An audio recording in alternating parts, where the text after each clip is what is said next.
Hello, welcome. So I'd like to introduce the speaker for our closing session today, Mary Beth Franklin. Some of you may have gotten a chance to speak with her last night at the event. Mary Beth is a frequent public speaker addressing both financial industry and consumer groups on critical retirement topics such as Social Security claiming strategies, tax-efficient withdrawals, income security, career transitions, and retiree health costs.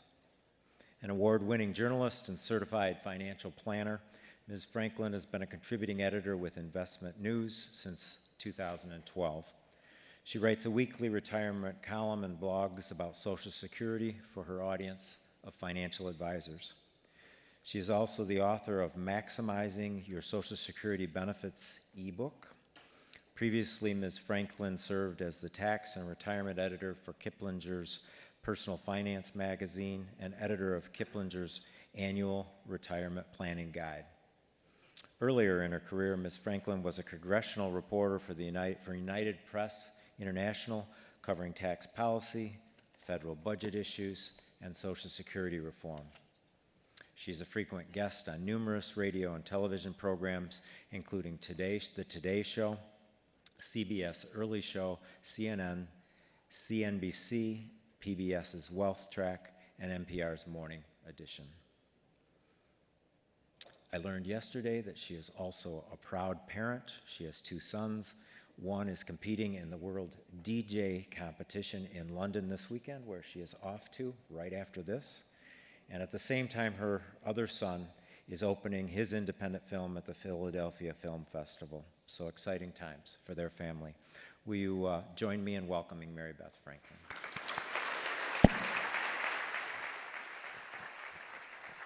Thank you. Hi, everybody, and thanks, Chris, for that lovely introduction. And yes, go DJ Throwdown in London on Sunday. So, mindful of that, since my flight leaves at 3:30, I'm going to try to hold about 10 minutes towards the end for your questions. And I know you have lunch immediately afterwards. I will hang around for about another half hour if you have individual questions. And if you think of something later, feel free to email me with individual questions, either for you or for your employees and your clients. I'm happy to answer them. So, what we're going to talk about is Social Security, but as a piece of an overall retirement income plan.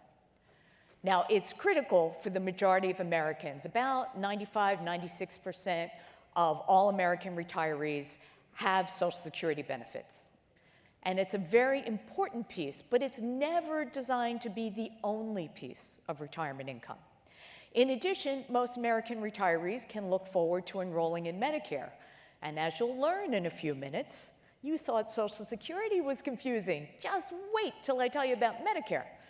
So these are two critically important pieces. But times have changed. In the old days, we used to talk about the three-legged stool of retirement security. It was so simple, like a milking stool, okay? We had pensions. Now, a lot of your employees and clients are very fortunate to still have them. That is not the case for the majority of Americans. So that leg is gone for most Americans. And there's personal savings. Well, we all know the statistics. The average American has about $5,000 in retirement savings. That's not going to go real far.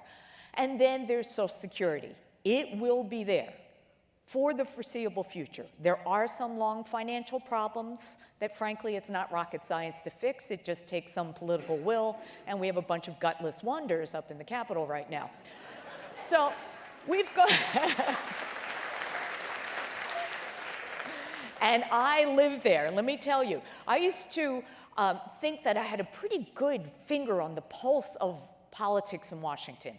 And I tell people that my crystal ball now looks like a snow globe. I have no idea what's going to happen next, so don't ask me for insights. But I will tell you, Social Security is the most popular and most successful federal program in history, and most importantly, old people vote.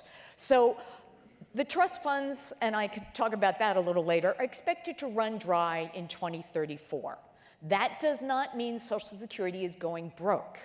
It means there would be money coming in from FICA taxes to pay Social Security benefits, but the extra money that we started drawing down on, actually this year, will be gone.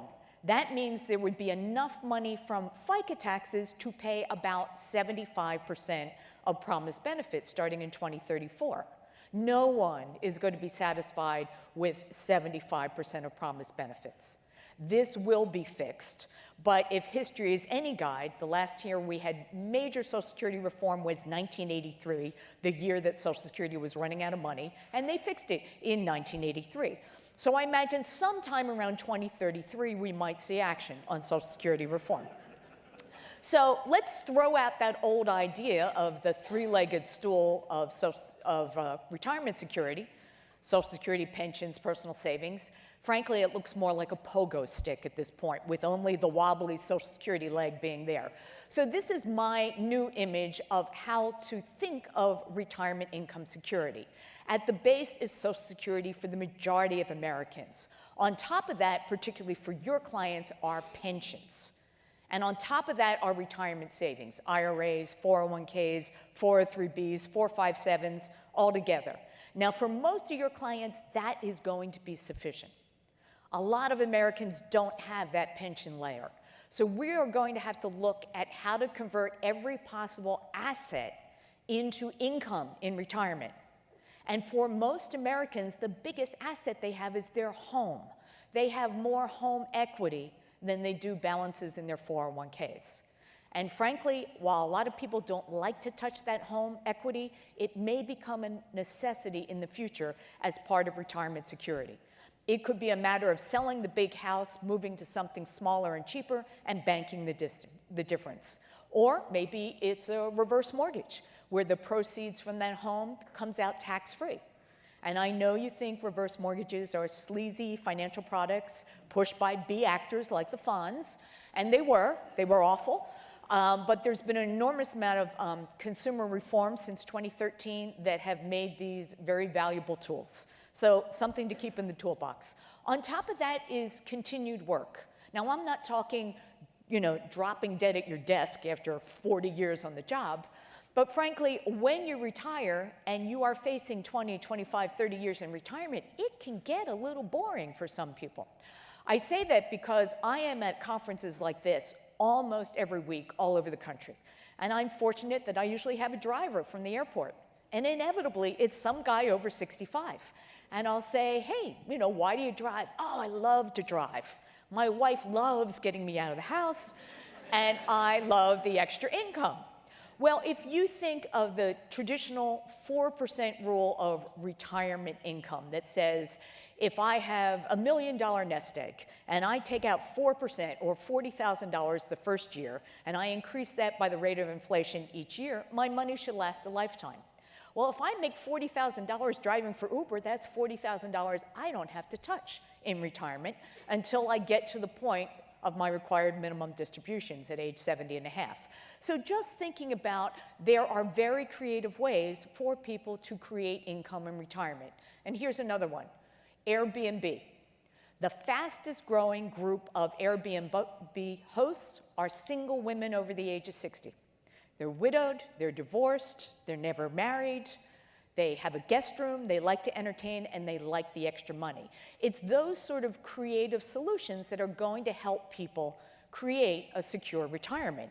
And our retirement may not look like what our parents' retirement or our grandparents, and frankly, our kids' retirement could be completely different. So let's look at some of the critical pieces of Social Security. And as you all probably know, a few years ago, Congress changed the claiming strategies that had become so valuable in the last few years. And Congress has the right to do it. I do take issue with the fact that they called this legislation closure of unintended loopholes. They created them in the first place, and when people took advantage of them, they decided they were unintended loopholes. There were two major changes. One was called file and suspend. What this allowed people to do was, when they reached their full retirement age of 66, they could file for their benefits and then immediately suspend them. but it allowed them to trigger benefits for eligible family members, such as a spouse, or maybe a minor dependent child, or a permanently disabled adult child. In the meantime, the worker who had filed and suspended the benefits, he didn't get a benefit, he or she, and his benefit would continue to grow by 8% a year up until age 70. It was a great strategy. Unfortunately, Congress shut this down in April 2016, and people may say, so why are you telling me about it? It's because I still get questions about this every single week, and people who were able to file and suspend before the deadline are grandfathered under the old rules. So their families may be able to take advantage of this if they had filed and suspended before the deadline. Now, there's still hope. There's another claiming strategy still out there that millions of Americans can take advantage of. It applies to married couples and, in some cases, eligible divorced spouses. It's known as being able to claim only spousal benefits, that when you file for Social Security and you're married or you're divorced after being married at least 10 years, you may be able to say, don't pay me my benefits, pay me only as a spouse. Give me half of my husband's benefits, give me half of my wife's benefits, and let my own benefits keep growing by 8% a year up until age 70. This is incredibly valuable, but not everybody can use it. Here's another thing that Congress did that was a little tricky. They just picked a date, and they said, if you were born on or before January 1st, 1954, you can do this. When you turn 66, you can say to Social Security, I want to restrict my claim to spousal benefits. Pay me half of my spouse's benefits, pay me half of my ex-spouse's benefits while mine continues to grow. This is my self-portrait. I was born in December 1954. I can't do this. And the most important thing you need to know about me is my face is actually on a dartboard at the Social Security Administration headquarters in Baltimore. It's one of my proudest moments. I do make their life miserable, but I don't think it's a coincidence that people born in 1954 or later, like me, can't use this strategy anymore. So I do apologize to everyone in the room who's born in 1954 or later. For the rest of us, we will never be able to use this strategy, which for a married couple could increase their lifetime benefits by $30,000, $40,000, $50,000 or more. But that does not mean Social Security is not equally important to us. It will always be important to us, and the basic rules of how much am I going to get, depending on the age I claim, still matters. Everybody can still claim Social Security benefits as early as 62. But what they have to realize is if they do, their benefits are permanently reduced for the rest of their lives by 25% or more. Now, that may be appropriate in certain circumstances, but in most cases, it's really not.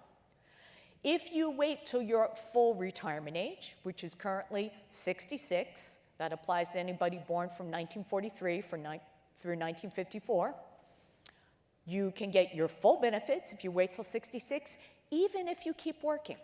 Because what so many people don't realize is Social Security is designed as a retirement benefit. Yes, you can collect it early, as early as 62, but if you keep working and you have money, earnings from a job, you're going to lose some or all of your benefits, at least temporarily. There's a thing called an earnings cap. You claim benefits before your full retirement age, and you continue to work, and this year make more than about $17,000 a year, you're going to lose some of your benefits. It just doesn't make sense. But if you are willing to delay up until age 70, there is a huge payoff. For every year you are willing to postpone your Social Security benefits beyond your full retirement age up until age 70, you get an extra 8% a year. That's a 32% increase in your benefits if you wait until age 70. Here's another way to look at it. The difference between claiming benefits at the earliest possible age of 62, where I would get only 75% of my benefits, versus waiting until age 70, when I would get 132% of my benefits, is a 76% increase in my Social Security income for the rest of my life. As a financial planner, there is no investment I can offer clients that will guarantee to increase their benefits by 76% by waiting for 8 years to claim. Now, it's a bit like the lottery. You must be present to win. If you don't think you're going to be around a long time, you probably don't want to delay. But most people underestimate their life expectancy. The average American male at 65 is probably going to live till 84. The average American woman at 65 is probably going to live till 86. And half of all Americans will live longer than that. So if there is longevity in your family, you may want to think about delaying. And I don't think it's necessarily for both spouses to delay, but I think it makes sense for one spouse to delay, preferably the one with the bigger benefit. Because here's the other thing about Social Security benefits.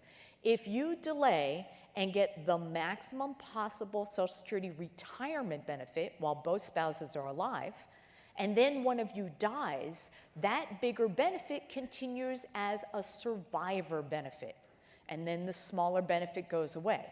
So the biggest goal of most married couples is, how do I maximize the survivor benefit? And I do that by having the spouse with the bigger benefit waiting as long as possible to claim Social Security. Now, it makes no sense to wait beyond age 70 because those delayed retirement credits stop at 70. So even if you're still working, frankly, even if you don't need the money, at 70 you want to claim those benefits. Now, I talked about full retirement age of 66 because I'm a little prejudiced. That is my full retirement age. I was born in 1954. But if you're younger than I am, look at this chart and it will tell you what your full retirement age is.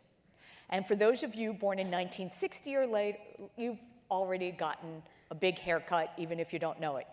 Your full retirement age is 67 compared to 66 right now. That means, yes, you can still claim benefits as early as 62, but for you, that's 5 years early compared to my 4 years early.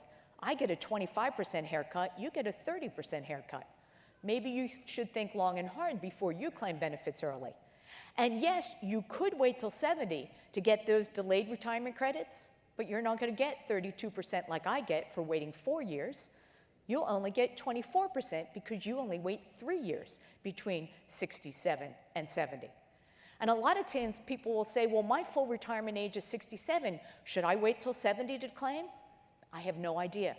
And that's because it all depends on what interest rates are at the time. Right now, we continue to be in almost a zero interest rate environment. The Federal Reserve Board last week announced that it will move ahead with higher interest rates. They've been depressed for about a decade. They'll gradually increase. But the fact is, you have to compare, if I take my Social Security benefit now, and I don't need it, and I want to bank that money, what would I get on a risk-free return, which basically means putting it in the bank? If you get 1%, you're lucky. And the government's telling you 8%. That's the reason people talk about Social Security delay. It's because of this incredible 8% per year bonus, which the chief actuary of the Social Security Administration has referred to as a smoking hot deal. So if you can afford to delay, which means you're healthy enough, as I mentioned, you got to be present to win, and wealthy enough. If you choose to delay, what do you do for money in between? Now, for a lot of people, they plan to keep working anyway. That might solve the problem. Or maybe they have sufficient retirement savings in the forms of pensions or 401ks or IRAs. Maybe they use that for money in between. But for those who are healthy enough and wealthy enough to make that decision, it is a huge bonus that you can't get anyplace else right now. Now, let me mention that earnings cap. It's a very confusing rule. If I claim Social Security benefits before my full retirement age, and this applies to anybody, if I claim on my own record, If I'm one of those people who can claim, as a spouse, if I'm a survivor, even if I'm a dependent child under age 18, anybody who collects any type of Social Security benefit before their full retirement age is subject to earnings restrictions if they have a job. And in 2018, that earnings restriction is $17,040 a year.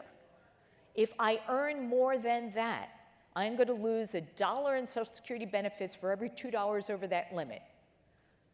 In the year I reach my full retirement age, there's a much higher limit. Right now, it's about $45,000 a year. And once I reach my magic full retirement age, that earnings restriction goes away. Which is why I tell people, if you plan to keep working, don't claim benefits early. It's an accounting nightmare. Let me give you an example. Okay, Mr. Jones, I see you're claiming benefits at 62, and you realize we're going to cut your benefits by 25%. Sure, no problem. Do you plan to keep working? No, I don't plan to keep working. Well, guess what? You can't put a fast one over on Social Security. They talk to the IRS. They may not catch up with you immediately, but they will eventually, often 2 or 3 years later, at which point you might get a letter that said, hey, see, we overpaid you by $33,000. We'd like that back right now in a lump sum. I have known people who have gone bankrupt over having to repay Social Security benefits. So avoid the whole problem. Simply don't claim early if you're still working. But there are some reasons to claim early. 1, if you're in poor health, claim early. 2, if you really need the money. Maybe you had planned to keep working till 66 and you lost your job at 62. You need the money, take it. Or maybe you're going to retire early and work part-time. Maybe you're that Uber driver and you're only making about $15,000 a year. Okay, claim Social Security. If your earnings don't go over the earnings limit, no problem. Or in some cases, in married couples, it might make sense to have one spouse, the one with the smaller benefit, claim early. It brings some income into the household and takes away a bit of the sting of having the other spouse who has the bigger benefit wait up until age 70. So here's an example. Let's say the spouse with the smaller benefit who is not working goes ahead and claims at 62. If she's still working, she probably wants to wait till full retirement age because of the earnings cap. If the husband with the bigger benefit was lucky enough to be born before 1954, once she claims her benefit, he can use this strategy. I want to restrict my claim to spousal benefits only. Pay me half of my wife's benefit while my own benefit keeps growing by 8% a year. Here's a math example of it. Let's say the husband and wife are both 66 years old this year, full retirement age. It means they were born before 1954. Her full retirement age benefit is $1,200 a month. His is $2,000 a month. Based on our strategy, we want him to wait because he's got the bigger benefit. So I'm going to tell the wife to go ahead and claim her $1,200 a month now at 66, even if she keeps working because the earnings cap is gone at 66. Her husband, because he's born before 1954, can say, I want to restrict my claim to spousal benefits. Give me half of my wife's benefits. That's in addition to what she's getting. So his wife is getting $1,200 a month. He's getting an extra $600 a month every month for the next 4 years. That's 48 months. He's picking up nearly $29,000 in Social Security benefits that most people leave on the table because they don't know how to collect it. And once he turns 70, he will switch to his own benefit. And here's the important part. At this point, he has been collecting on her record. Social Security is not going to track him down at 70 and say, hey, don't forget to claim your benefit. He has to remember to do that and actually claim his own benefit at 70. Now, everything I just discussed for married couples can apply to certain divorced spouses, eligible divorced spouses. Now, Social Security has more than 2,700 rules that govern your benefits. I promise not to go all through them, but about half of them are exceptions because it's the government, and many of those exceptions apply to divorced spouses. So here's the basic rule. If you're married at least 10 years, you're divorced and you're currently single, you can collect on your ex's record, just as if you're still married. But under these new rules, it means if I'm born before 1954, when I reach my full retirement age, I could say, give me half of his benefit.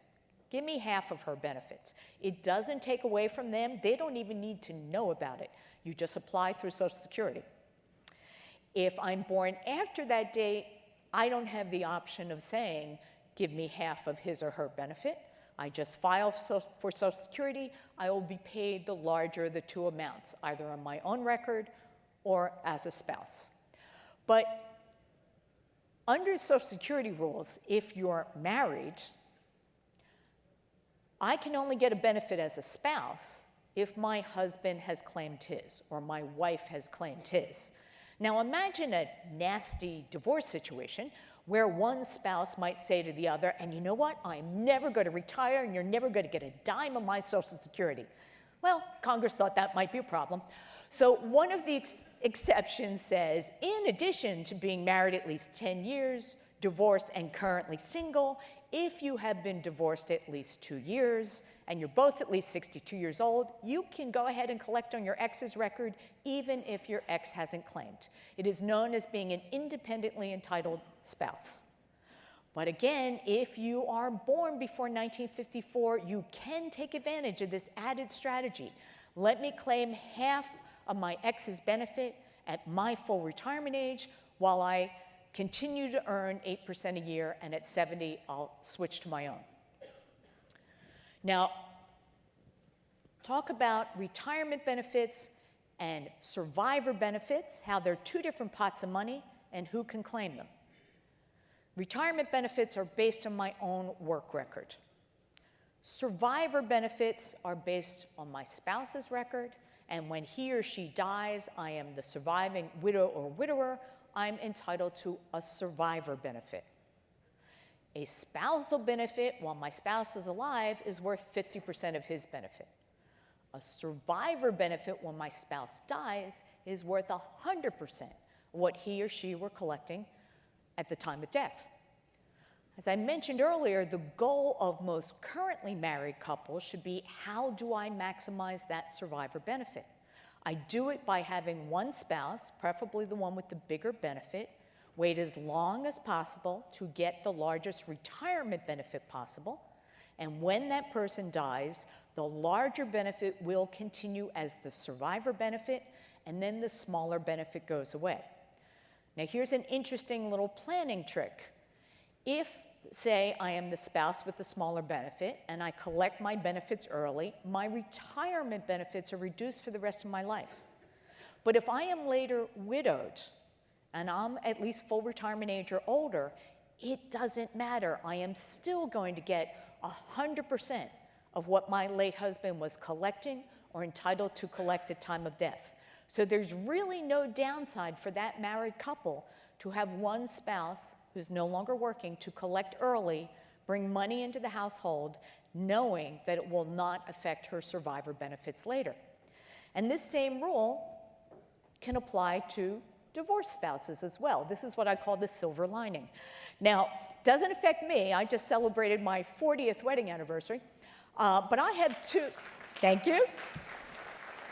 I have two best girlfriends who were each married 9.5 years and did not realize they had to be married at least 10 years to be able to collect on their ex. So if you have any friends that are divorce attorneys, please spread the word that there must be at least a decade between I do and I don't. And if the marriage is falling apart in years 8 or 9, string out the paperwork, because the only dates that married is the day you were married and the day that the divorce decree is final. So now we have these people born in 1954 or later who are divorced and just found out that they can't claim spousal benefits only. Boy, that stinks. Well, here's your silver lining. Should your ex-spouse predecease you, you are entitled to a survivor benefit. So here's a review. A spousal benefit is worth 50% of your ex's benefit. A survivor benefit is worth 100% of your ex's benefit. Yes, your ex is worth twice as much dead than alive. And you probably knew that already. The other thing about survivor benefits, and this applies whether you are a widow or widower from an intact marriage or what they call a surviving ex-spouse. You have that retirement benefit on your own record, you've got that survivor benefit. They are two different pots of money. And you can switch benefits. You can collect one type of benefit first and switch to the other type of benefit later if it would result in a bigger amount. Now, let me give you an example from my own family of how this works. One of my brothers, Bobby, died 8 years ago, much too young.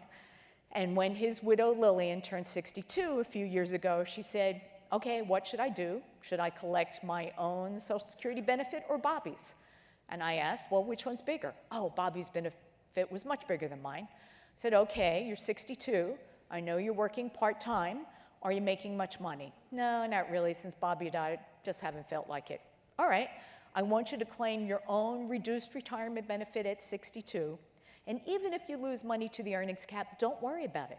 Because once you get to 66 and reach your full retirement age, you can switch from that reduced retirement benefit to your full survivor benefits. There's no discount. You can go from the reduced retirement benefit to the full survivor benefit. And survivor benefits are worth the maximum amount when you collect them at your full retirement age. They do not grow by 8% a year. That only applies to a worker's benefit. That's why it's called a delayed retirement credit. So that's actually what she did. But in the ensuing years, Lillian, who's a real estate agent, became incredibly successful, making over $100,000 a year. If she had asked me that same question when she was making so much money, I would have said, stop. Don't collect any type of Social Security benefit before your full retirement age. You're making too much money. You'll lose all your benefits.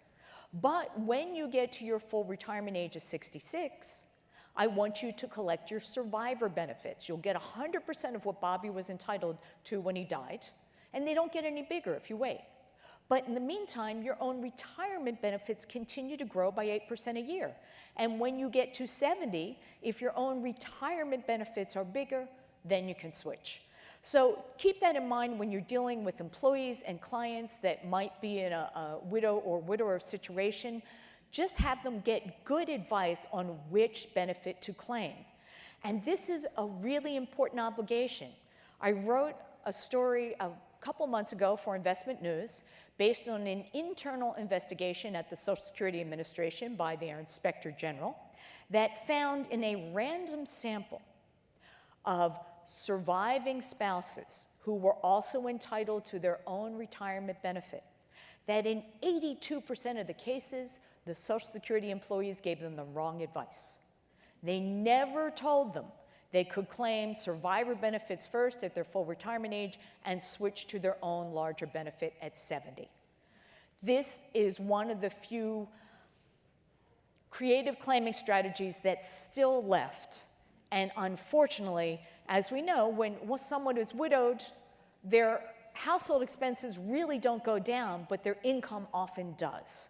So to be able to maximize their Social Security benefit as a surviving spouse is so critical. If you have questions on this, just email me as the cases arrive. I do try to answer every email I get, and you can jot this down later, but it's my 2 initials, last name, mbfranklin@investmentnews.com. How much are these survivor benefits worth? They're a little different in that they're available as early as age 60 instead of 62 for retirement benefits, but there's a further reduction. You would only get 71.5% of the deceased worker's benefit at 60 compared to 100% if you waited to your full retirement age. Now, let's not forget the kids. People are not surprised to learn that when a parent dies, and if there is a minor dependent child in the household under age 18, or it could be a permanently disabled adult child who's a dependent, those dependents are entitled to a survivor benefit worth 75% of the parent's benefit. What may surprise you, however, is if mom or dad, and it's usually dad, is collecting a Social Security benefit and has minor dependent children, we're talking dad is still alive, the kids are entitled to benefits too, worth 50% of the parent's full retirement age amount. I like to refer to this as the Viagra College Fund. Because back in 1935, when Franklin Delano Roosevelt signed the Social Security Act into law, he probably didn't see a whole lot of 65 or 66-year-old dads pushing the strollers with the 2-year-old twins in it. I see a lot of that these days because of the high divorce rate and the remarriage rate and the fact that often those second and third marriages have young families. So that can dictate when a parent might want to claim Social Security. For example, I had a situation of a dad who was 62 years old, and he was retired, so that's the key. There was no earnings test because he was retired, and he had 14-year-old twins. And I said, absolutely claim your Social Security benefits right now at 62, even though they'd be reduced by 25%, because it's also going to trigger benefits for your 2 sons.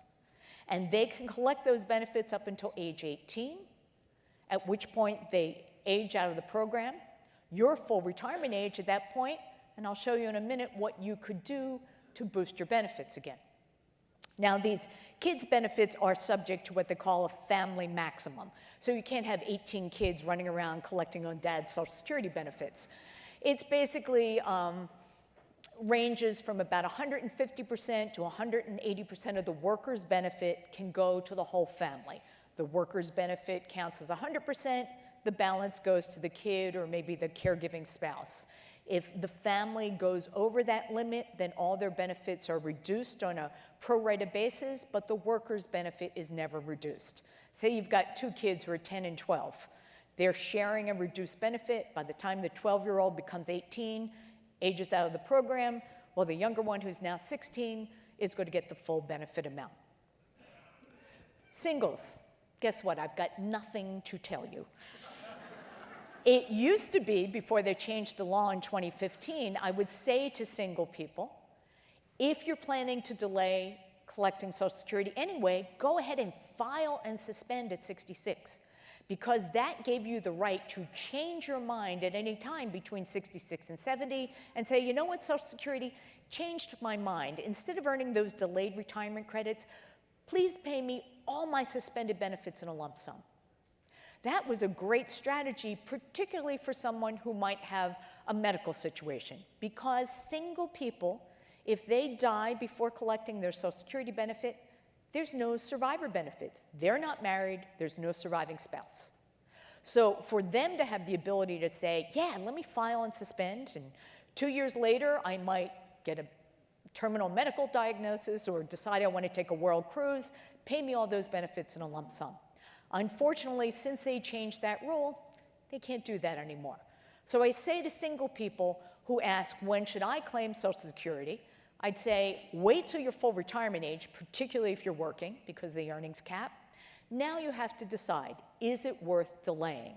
Yes, you will definitely get a bigger benefit if you wait till 70, and if that works in your overall retirement income plan, that could be a good decision for you.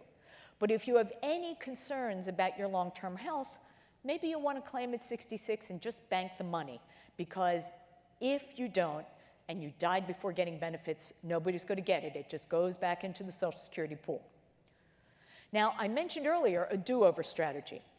Let's say you've claimed a benefit early, and after listening to me, maybe you didn't think that was such a good idea. Can you change your mind? Actually, you can. You have 2 opportunities. The first is within 12 months of first claiming benefits, anyone can change their mind. They can actually withdraw their application for benefits, but there's a catch. You have to pay back any benefits you have received. And if anyone's collecting on your record, like a spouse or a child, you have to pay those benefits back too. Now, why would I do that?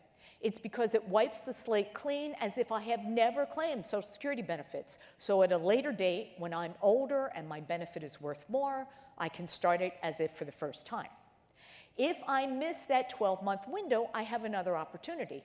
But now I've got to wait till my magic full retirement age, in my case, 66. At that point, I could choose to suspend my benefit. And guess what? I don't have to pay it back. It just means my benefits stop, And if anybody's collecting on my record, their benefits stop too. But in the meantime, my benefits now start growing by 8% a year up until age 70. So let me give an example of who might want to do that.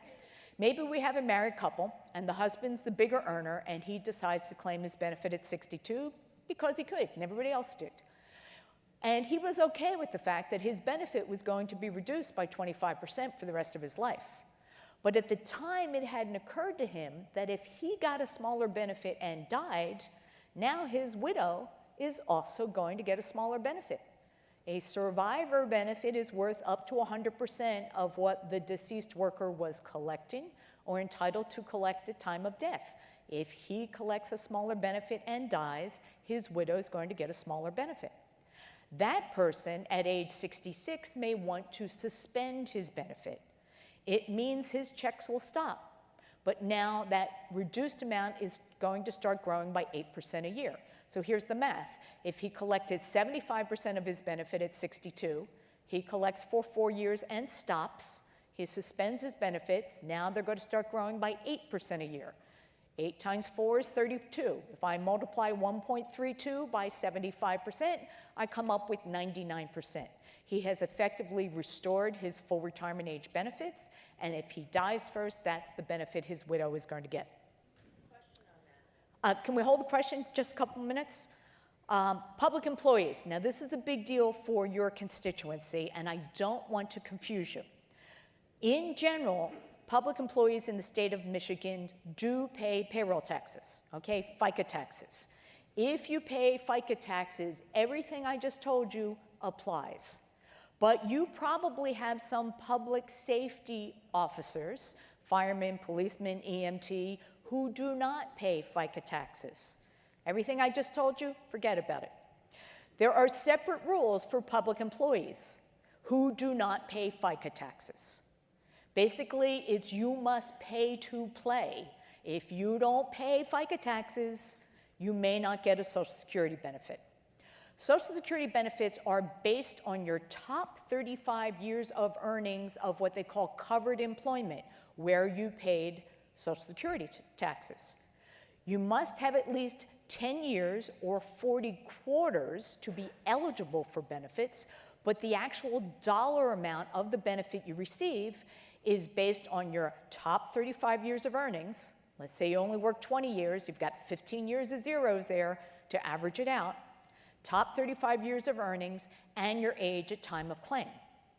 If you are a public employee, and here's the key, that has a pension based on work where you did not pay FICA taxes, now 2 other rules come into play. One is called the Windfall Elimination Provision, WEP. Think W, worker, windfall. It says, if I have a public pension based on work where I didn't pay FICA taxes, and I also work long enough in the private sector that I'm entitled to a Social Security benefit, I will get my benefit, but it will be reduced. So those estimated benefit statements I get from Social Security is not a real picture. It tells me what I'm entitled to, but it doesn't know I'm getting a public pension. So that's not a real number for them. Their Social Security benefit can be reduced by up to half of the amount of their public pension, but not more than about $450 a month now. There's a separate rule called the, I'm hoping that's not my phone. If it is, I'm sorry. There's a separate rule called the Government Pension Offset Rule, GPO, Grumpy Partner. This applies to spouses and survivors. Let's say I'm a police officer. I have a pension where I didn't pay FICA taxes. I know I'm not going to get a Social Security benefit, but I think I'm going to get a spousal benefit on my husband's record or a survivor benefit. Probably not, because the GPO rule is even more onerous. If I have a public pension based on work where I did not pay FICA taxes, and I now try to collect Social Security as a spouse or a survivor, that Social Security benefit can be reduced by 2/3 of the amount of my pension with no dollar limit. So let's say I've got a pension that's $3,000 a month. 2/3 of that is $2,000. I subtract the $2,000 from any potential Social Security benefit. That's going to wipe out a spousal benefit and severely reduce or even eliminate a survivor benefit. So I tell married couples who has one spouse affected by these government rules, don't think of your claiming strategy as a usual married couple. Think like a single person. Because the reason married couples want to maximize one of the Social Security benefits is to create a larger survivor benefit. If my surviving spouse isn't going to get that survivor benefit, it might not make sense to delay claiming Social Security. I'm going to skip ahead because I want to make sure I've got plenty of time for questions here. Social Security benefits are taxable. This surprises people. These thresholds are extremely low. If you're single and your income tops $25,000, or you're married and your income tops $32,000, you're going to pay income taxes at your ordinary rate on at least some of your benefits. Worst case scenario, up to 85% of your Social Security benefits can be taxed. Now, that's still better than your IRA or 401k that's 100% taxable, but it does, cut into your spendable income in retirement. These thresholds were set in 1983 and were never indexed for inflation. That means every year, as people get cost of living adjustments to the Social Security benefits, more and more people are paying taxes on their benefits. Now, generally, when we talk about retirement savings, most of us have shoveled money into our workplace retirement accounts, our 401ks, our 403bs, or IRAs on the side, which is great because we get this upfront tax deduction, which is so nice while we're working. What surprises people is when they pull that money out in retirement, it's 100% taxable. And that really surprises people because it not only boosts what they pay in income taxes in retirement, and I know you've got an issue here in the state of Michigan where retirement income that was previously exempt from state taxes is now taxable, but it also affects what you pay for Medicare. Now let me give you a quick Medicare primer here. When you turn 65, in general, you must enroll in Medicare, health care for people 65 plus. You've got a 7-month window, 3 months before your birthday month, 3 months later. If you miss that window and enroll in Medicare later, there is a permanent delay enrollment penalty of 10% per year, and you pay that the rest of your life. So let's say for some reason I enroll in Medicare at 70 instead of 65.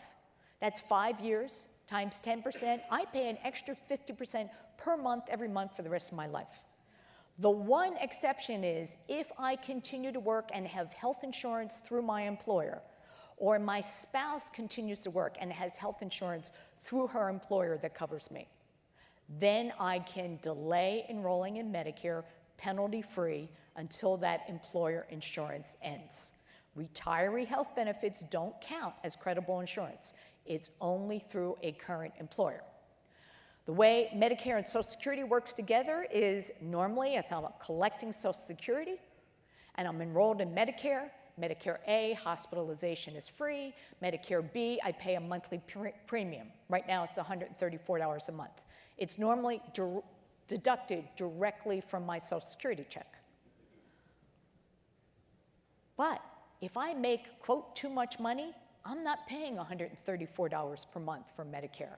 I might be paying $428 per month for the exact same Medicare, and that's per person if you're both over 65 times 2.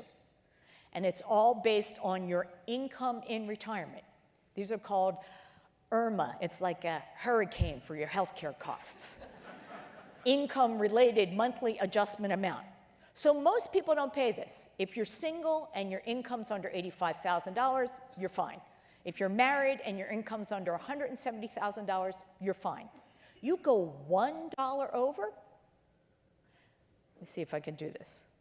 $85.01 or $170,001, now you're in the next income tier. So you're paying an extra $53 a month per person. These go up the income scale as your income goes up. So you might be paying $428 per month per spouse, and that's just for Medicare B. And then there's also an income surcharge for Medicare D. And then you have to buy Medigap insurance to fill in the gap. So depending on your income, you could be paying $15,000 a year before you get a prescription or before you see a doctor. Medical expenses in retirement is one of the highest expenses most retirees will face, and this surprises them. So if you think you might be above those levels, you need to work with your financial advisor to say, how do I get some of my current income that's taxable into a tax-free pot in the future so my Medicare premiums won't go up so much? And that's because some income doesn't count. Just like on the regular tax returns, if I have distributions from a Roth IRA or 401k, doesn't show up on my tax return, doesn't boost my Medicare premiums.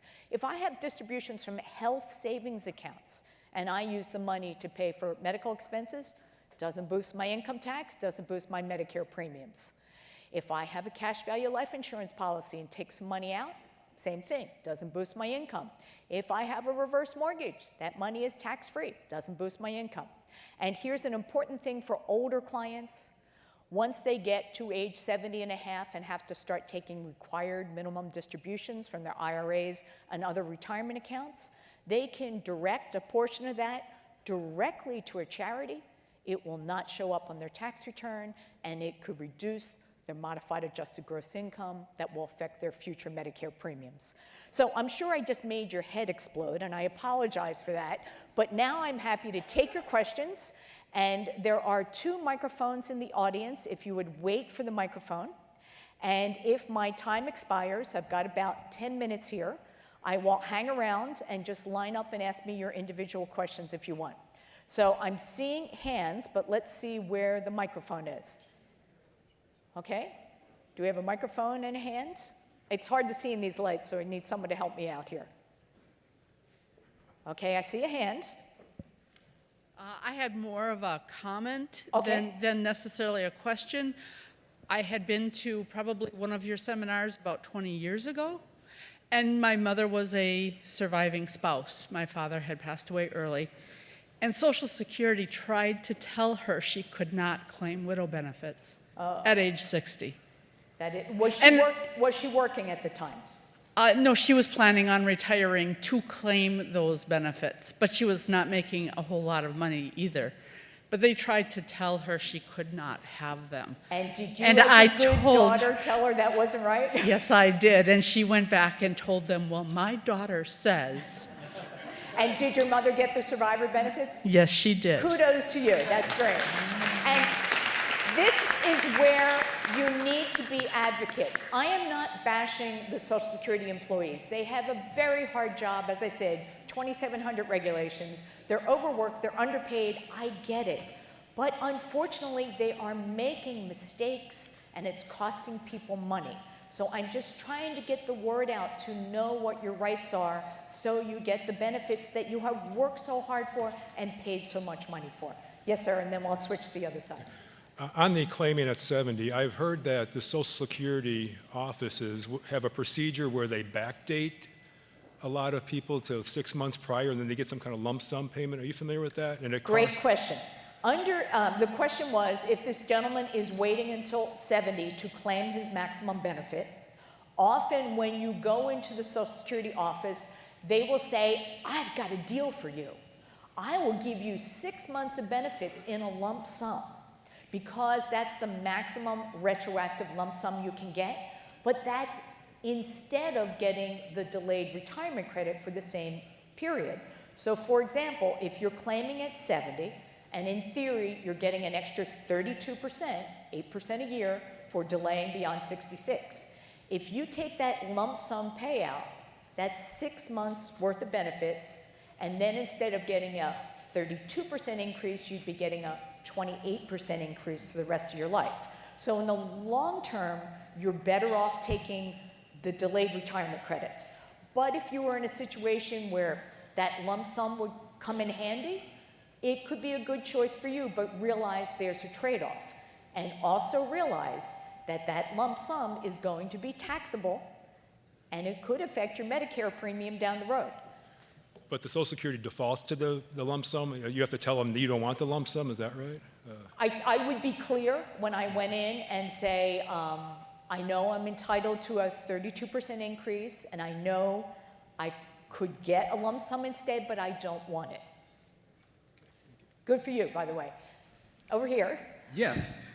Does the direct charitable contribution strategy work to keep you from having to pay taxes at the ordinary rate on contributions to charities of your 401k or IRA money? The people who are eligible for the direct transfer to charities from their retirement accounts, it could be from a 401k, but most people are rolling over their 401k at that point to an IRA. But you have to be 70 and a half or older to do it. In other words, you must be subject to required minimum distribution rules. Okay. And you can use a portion, up to $100,000 a year, of your required minimum distribution and send it directly to the charity. So that portion that you donate to the charity does not show up on your tax return. Let's say you took a $20,000 distribution, that's what you're supposed to take, and you sent $5,000 to a charity. So on your tax return, only $15,000 is going to show up. Does that help? Yes, it does. And Thanks. this will be really important going forward because of our new tax law that kicked in this year. We have much lower tax rates. These are probably the lowest tax rates we're going to see in our lifetime. But at the same time, they got rid of a lot of the itemized deductions, and they've raised the standard deduction. It basically means about 97% of Americans going forward are going to take this new, larger standard deduction, which means they will no longer deduct their property taxes. They'll no longer deduct their charitable contributions. You have to itemize to do that. So this would give people who have to take required minimum distributions and who are charitably minded a way to donate to that charity and still get a tax break. Great. Yes, ma'am? I worked over 40 years. 2 of my years, I worked for a government agency and we didn't pay Social Security and the FICA. How is that going to affect my Social Security? Great question. You've worked more than 35 years in the private sector under Social Security. You had 2 years in a government agency where you did not pay FICA taxes. Yes. The first question is, will you have a pension from that government agency? I am collecting that right now. Is it a whole lot? Can't be that much after Not 2 really. years. No. So you Less may, than 600. you may have a slight reduction in your Social Security benefits because of that pension based on work where you did not pay FICA taxes. But And it'd be very small. And it won't affect survivor benefits at all. I mean, If your husband is a private sector worker, the interesting thing is your benefit is being reduced on your own record by what we call the windfall elimination provision, WEP. The WEP reduction dies with you. So even though you got a reduced amount, if he was eligible for survivor benefit, he would get the full amount you would have been entitled to without the reduction. okay. Thank you. You're welcome. Yes, ma'am. And then Yes. I'll go over there. My mom had filed for Social Security a couple of years ago. She was born in '50, so she's in the old cap. They told her, she questioned about getting half of her ex-spouses. They were married over 10 years, and they told her it wouldn't be worth anything. They didn't tell her that she could maximize. Because of that do-over, she's 67 or 68 now. Could she go back in and collect half of his until she's 70? No, she cannot, because she's already made her Social Security decision, and at the time of election, had she known, she could have said, I want to claim spousal benefits only on my ex and let my own benefits keep growing till 70. She didn't know that. She just claimed Social Security, which meant they paid her the larger of the two amounts, was probably on her own record, was larger than a spouse. It was At- about the same. Now that she's 66 or older, she could suspend her benefits, and her own benefits go to grow by 8% a year, but she doesn't get enough, under these new suspension rules, she can't collect anything during the suspension, so she could not collect on her ex. Thank you. That's unfortunate. Sorry. Yes, ma'am. So this might be a good Christmas or a good year next year for me. I meet the 10-year marriage mark, ex-spouse. He is divorced, he is now 68. I turn 66 next year. Can I draw now on his Social Security? Great question. You know what? When you go online at ssa.gov where you can get your estimated benefit statement, you can only do that for yourself. If you try to impersonate someone else, that's called fraud. They really don't like that. Good. However, you are an eligible divorced spouse because you were married at least 10 years. 10 years? Divorced, Yes, currently single. correct. You're both at least 62 years old. Correct. He is 68, I'm 65. Okay, so when Everyone. you turn 66, you can, quote, because you're born before 1954, Correct. you can file a restricted claim for spousal benefits only. Woo-woo. Because you're divorced, you actually have to do this in person. Okay, All right, they need the marriage license, the divorce decree. Got it. And then you can collect, he won't even know, because you do it through Social Security. whoa, And I'm feeling good. And should he, and at 70, then you could switch to your own larger benefit. Yep, And should he predecease you, I'm not making any suggestions, but should he okay. go first, A plan is good. then you can switch to survivor benefits if they're bigger. So at 66, I can claim on his and get 50% on his Social Security. Correct. Suspend mine You because you don't suspend yours. You're just filing a restricted claim for Got it. spousal benefits. You're collecting on his record. Got it. At 70, you have to remember to go into Social Security and say, all right, now I want to I collect start- on my record. Got it. Okay? And then you want to stalk him on Facebook to know if he dies so that you Can then do get that a too. survivor benefit. Great. I'm down to, Thank you. you're welcome. I'm down to 30 seconds. I'm going to tell you a quick story of how crazy Social Security benefits are. Okay? We have John and Mary. They are married for 10 years. They get divorced, and Mary remains single. Then John marries his secretary, Susie, okay? Old story. They're married for 10 years. They get divorced. Susie remains single. Then John, who clearly doesn't like to be alone, he meets Tiffany. Tiffany's 30. They fall in love and get married, and now they have a 2-year-old son, little Johnny, and John drops dead. Who gets benefits? Everybody gets benefits. The first ex-wife, married at least 10 years, divorced and currently single, gets 100% of John's benefits. She does not have to share. And so does the second ex-wife, married at least 10 years, divorced and currently single, also gets 100% of John's benefits. We're up to 200% now. Little 2-year-old Johnny, as the surviving dependent child, gets 75%.